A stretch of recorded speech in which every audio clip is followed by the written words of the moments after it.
The Possessed Child.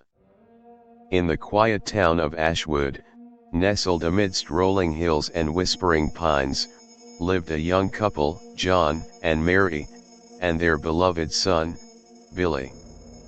Billy was a bright and cheerful boy, full of life and laughter. But one day, a dark shadow fell upon their happy home. It began subtly, with Billy's behavior changing overnight.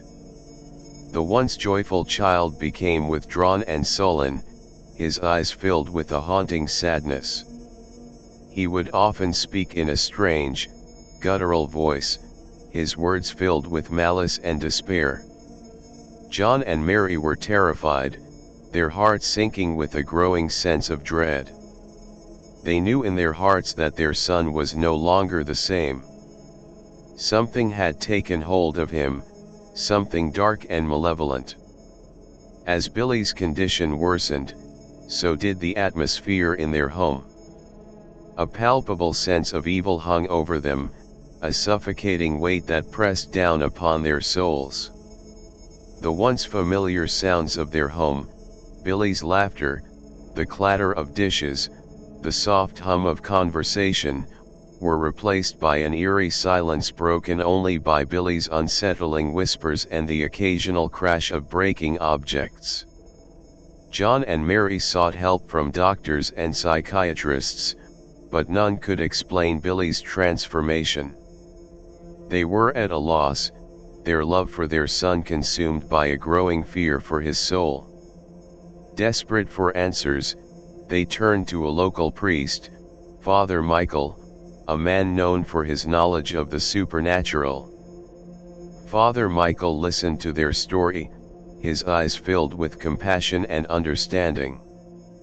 He confirmed their worst fears: Billy was possessed by a malevolent spirit. Father Michael explained that the spirit had taken advantage of Billy's innocence and vulnerability, latching onto his pure soul and corrupting it from within. The only way to save Billy was to exorcise the spirit, a dangerous and arduous task that would require all of their faith and courage. With heavy hearts, John and Mary agreed to the exorcism. They prepared their home for the ritual, clearing away the clutter and creating a sacred space filled with holy symbols and prayers. As the sun began to set, Father Michael arrived, his face etched with determination. The exorcism was long and grueling, a battle of wills between the forces of light and darkness. The spirit fought back with all its might, twisting Billy's body and contorting his face into grotesque masks of terror. But John and Mary never wavered in their faith, their love for their son fueling their resolve.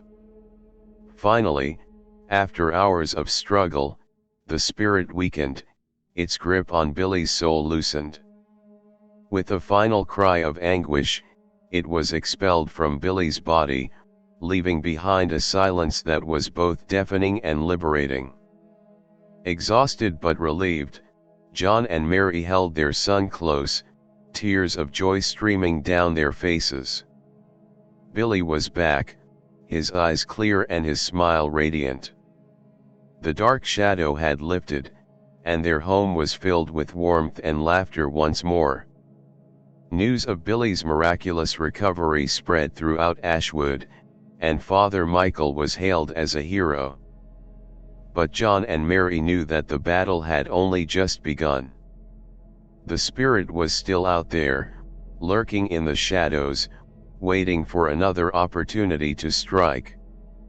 They dedicated their lives to protecting their son, shielding him from any further harm. They taught him the power of faith and the importance of guarding his soul from darkness. And so, they lived their lives, always vigilant, but never losing hope, their love for their son a beacon of light in a world filled with shadows.